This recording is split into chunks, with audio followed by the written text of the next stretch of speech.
आप सुन रहे हैं किसान तक पॉडकास्ट गुड़ की डली। हर सुबह एक मीठी बात।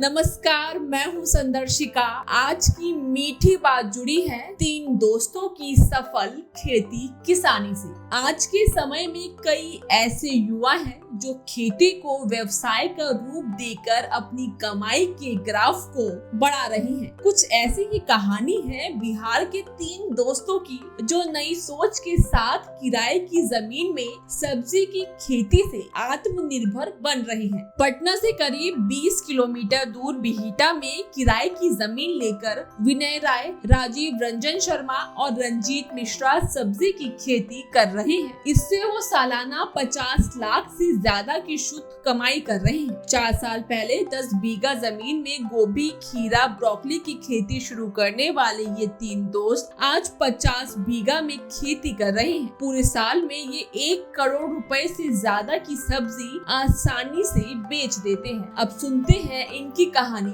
इनकी जुबानी। मेरा नाम विनय राय है, जो मैं आरा जिला के चरपोखरी ब्लॉक के बेतानी गांव का रहने वाला हूं। और मैं 98 में पढ़ाई के दौरान ही मैं टीसी का एग्ज़ाम देने के लिए मुंबई गया था। तो मुंबई गया था तो एग्ज़ाम दिया था, लेकिन वहीं पर भाई के पास रह गया और वहाँ पे जॉब करने लगा। उसके साथ किस बैंक में थे? मैं आईसीआईसी बैंक में था। जी। पोस्ट क्या था? पोस्ट था एक्सिक्यूटिव का था। तो मैं कासा डिपार्टमेंट में था। तो बिजनेसमैन लोगों से मिलना जुलना हमेशा रहता था। तो बार बार दिमाग में ऐसा बातचीत चल रही थी कि काम ऐसा किया जाए जिसका रॉयल्टी इनकम हमेशा बनती रहे, चाहे और रोज़गार का भी संभावना जिसमें हो।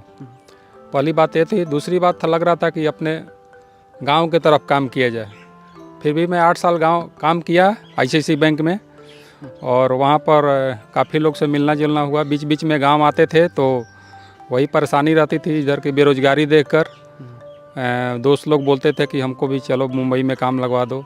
लेकिन मुंबई और कहीं भी किसी भी शहर में अगर टेक्निकल नॉलेज नहीं हो, पढ़ाई लिखाई अच्छी नहीं हो, तो अच्छा जॉब मिलता नहीं है सिक्योरिटी गार्ड के अलावा। और मैक्सिमम लोग इधर जाके वही लेबर क्लास के जॉब और यही करते थे। तो बार बार में एक दिल में ऐसा मतलब लगता था कि नहीं, कुछ अपने गांव साइड में ही करना चाहिए। तो मैं गांव आया, दोस्तों लोग के साथ स्टार्ट किया। पहले गांव में ही स्टार्ट किया। कब आए गांव? Return come back? गांव में आने से पहले मैं एक स्टार्ट करवा दिया था। 11 में ये स्टार्ट करवा दिया था। 2011 से? 2011 में स्टार्ट करवा दिया था। खेती काफ़ी सफल रहा, लेकिन सिस्टमेटिक मेरे नहीं रहने की वजह से सिस्टमेटिक लोग नहीं कर पाए। प्रोडक्शन तो अच्छा हुआ, लेकिन सिस्टमेटिक नहीं रहने की वजह से। क्या चीज़ करवाए थे वहाँ पे? वहाँ सब्जी खेती, भिंडी लगवाया था और गोभी वोभी लगवाया था। लेकिन सिस्टम यील्ड तो बहुत अच्छा आया, रिजल्ट भी अच्छा रहा, लेकिन सिस्टम सही नहीं रहने की वजह से मेरे मैनेजमेंट और काफ़ी सारा देखना पड़ता है बिजनेस में। सही चला नहीं। तो दूसरा प्रॉब्लम आ रहा था गांव में कि लो लैंड था। जो अस्थाई करना चाहते थे, मजबूरी था मेरे गांव में कि फर्स्ट फसल धान करना ही करना है, सेकंड फसल गेहूं भी करना है। तो दूसरी जो सेकंड फसल के टाइम में ही सब्जी उब्जी लगा पाते थे। पहला फसल तो धान मजबूरी था, इसलिए अस्थाई कुछ कर नहीं पाते थे। फिर मैं पटना आ गया बच्चे लोग को। अब मैं यहाँ पर 14 में मैं पटना आ गया और मेरे को एकदम डिसीजन ले लिया कि नहीं, जब तक मैं नहीं रहूँगा मेरा कार्य सफल नहीं होगा। रिमोट कंट्रोल से काम कुछ होने वाला नहीं है। तो बात इसी समझ लिए सर कि पटना में फ्लैट लेके 2 बच्चे को पढ़ाना, पटना शहर में इतना खर्चा मेंटेन करना, सब इसी से हो रहा है सर। नहीं तो वो तो सर से बात सही है। वो तो और दूसरी बात सर कि इनकम तो बहुत अच्छा जनरेट हो जाता है। खर्चा कितना जा रहा है जो आप पंच पूरे सालिना? देखिए सर, 1 एकड़ का एक आप एस्टीमेट आपको बताता हूँ। 1 एकड़ में करीब करीब 7,000 पौधा लगता है। खीरा का मतलब कुकुम्बर का ही एक एस्टीमेट बता रहा हूँ, जिसमें 50 से 60,000 खर्चा आ जाता है। तो मिनिमम प्रोडक्शन सर 12 टन से 15 टन होता है। अब आप उस टाइम में रेट क्या रहता है ना, उसके ऊपर डिपेंड। तो वही सर मैं समझना चाहता हूँ, एक साल एक औसत सभी फसलों का मिला के मैं जानना चाहूँगा कितना है, क्या है? अगर सर कोई बेरोजगार है, अगर खेती करना चाहता है, अगर 2 एकड़ भी खेती करे ना सर, तो अपना परिवार पालन कर लेगा। अगर थोड़ा सा अपने गाइडलाइन से करे तो कर लेगा। आपका टर्नओवर कितना है? मैं आपका जानना चाह, बताना नहीं चाह रहे हैं सर। तो बताना नहीं चाह रहा है, लेकिन टर्नओवर तो मोर देन 50 लाख से ज़्यादा है सर।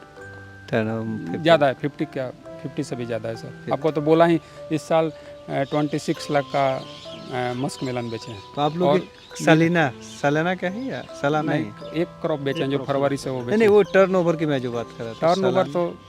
टर्नओवर सर यहाँ का 1 करोड़ कम से कम नहीं है सर। 1 करोड़ जी, इस एक मैंने करोड़। इस फार्म हाउस का जी। आपका 40-50 बीघा का जो फार्म हम्म, है, हम्म, 1 करोड़ के ऊपर का टर्नओवर जी, है, जी, तो शुद्ध कमाई 40-50 लाख से ज्यादा नहीं उतना नहीं है, लेकिन है आसपास।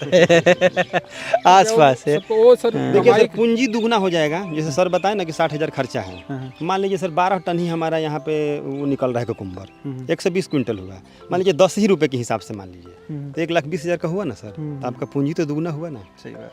और अब दोबारा जब आप लगाएंगे इसी पे, तो आपको स्टैकिंग तो नहीं करना पड़ेगा ना सर। नहीं, स्टैकिंग तो सही- हुआ सही ही, बात है। तो खर्चा और कुछ कम होगा और रेट मिल गया, तो रेट अच्छा मिलने की संभावना है ही बारिश में। और बिजनेस की बात इसमें सर ध्यान रखना पड़ता है, कॉस्ट कटिंग कहाँ हो सकते हैं। सबसे बड़ा चैलेंजिंग है मैन पावर, सबसे बड़ा मैन मतलब कोई मतलब खाली मतलब ये है कि बेरोजगारी है, बेरोजगारी कोई नहीं, मैन पावर मिलना बहुत मुश्किल है सर। इन दोस्तों ने खुद की जिंदगी तो बदली ही, साथ ही दूसरे लोगों को भी रोजगार देने का काम कर रहे हैं। ऐसी ही प्रेरणादायक खबरों के लिए सुनते रहिए हमारा ये खास पॉडकास्ट गुड़ की डली।